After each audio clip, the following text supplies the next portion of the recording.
دوستان همونطور که دیدید یه شلیک داشتیم که متاسفانه هدف اونجا شلیکمون سر رفت یا اینکه یکم بلند کرد بالا هدف ها زد.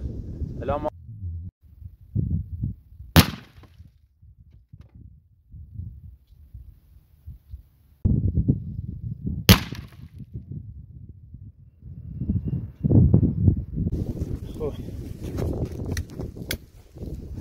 دوستان بریم یه اصله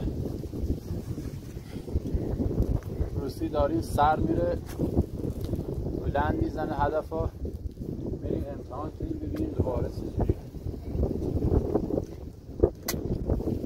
با ما باش.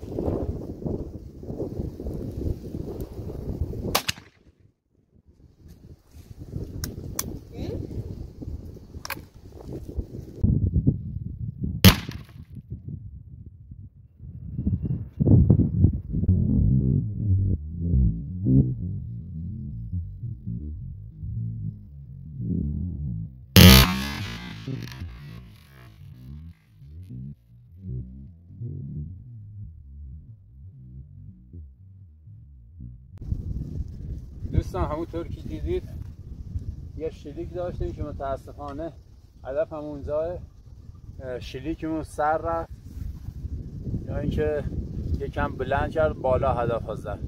الان ما دوستان تو شلیک قبلی دیدین که گلوله سر رفت یا به قول معروف سازمه ها سر رفتن و بالای هدف ها زدن. الان اومدیم توسط آهنسا یه شیار این وسط ایجاد کردیم، هم در راستای مگسک باشه به قول معروف یه چاک به قول ما، یا اینکه یه چاکی این وسط ایجاد کردیم به خاطر اینکه دیگه بالا هدف ها نزن. وقتی اینجا چاک ایجاد کنیم مگسک پایین تر میره و پایین تر هدف ها میزنه. الان میریم دوباره تست میکنیم فشنگ بعدی ها، شلیک بعدی ها، ببینید چه اتفاقی میافتاده، کارمون جواب میده یا نه. میریم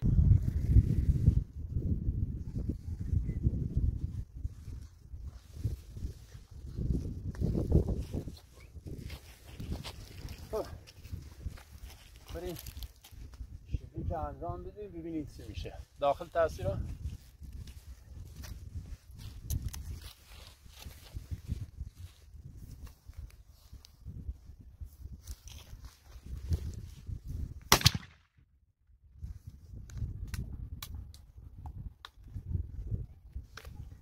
خب بعد که بریم ساده. خب دوستان اینم شلیک دوم فاصله 25 الی 25 متری 2 3 4 5 6 7 8 9 11 12 13 14 15 16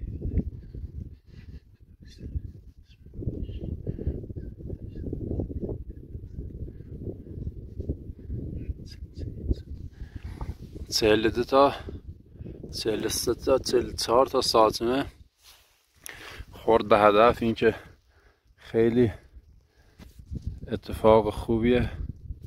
اینا نگاه کن، اینا دیگه دقیق زد، همین پایین هدف ها زد هم بالای هدف ها زد. خیلی شلیک خوبی بود. البته این جا به جا شده وقتی که ساعتمه ها بهش خوردن جا به جا شده. اینم دستکاریمون که خوشبختانه جواب داد. این از شلیک دومی، اینم شلیک اولی که 1 2 3 تا ساعتمه به هدف خورد. ما بقیش همه زدن این بالا اینجا.